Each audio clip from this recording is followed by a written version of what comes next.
በየቀኑ ስንት ውሸት ነው የምትዋሸው ያ አብደላህ? ስንት አይነት ማጭበርበር ነው የምታጭበረብረው?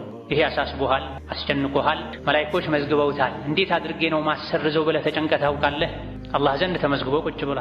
ከምላስህ ከእጅህ ጣጣ የሰው ልጆች ድነዋል ወይስ ምላስህም እጅህም እግርህም የሰው ልጆችን አዳ ያደረገ ነው? እውነተኛ ሙስሊም ማለት በመላሱ በእጁ ሰዎችን አዳማ ያደርግ ሰው ነው ብሏል ነብዩ ሰለላሁ ዐለይሂ ወሰለም። እንዲህ ያለ ይቀጥላል ነገሩ። ራሳችንን ልንጠይቅ ልንገመገምበት የሚገባው ብዙ አይነት ክፍተት አለኛ ጋር። አላህ ዘንድ ግን ምንም አይረሳም፣ ተጽፎ ይቀመጣል። መላኢኮች ስራቸው መጻፍ ነው ማስቀመጥም። የቂያም ቀን ትልቅ መዝገብ ወጥቶ አንብበው እንኳን እንባላለን። በዚህ መዝገብ መሰረት ራስህ ላይ ፍረድ ይባላል። ከፋ ቢነፍሲከ አልየውመ ዐለይከ ሐሲባ። ይህ መዝገብ የኛ ነው። በምንድን ነው ልንሞላው የሚገባው?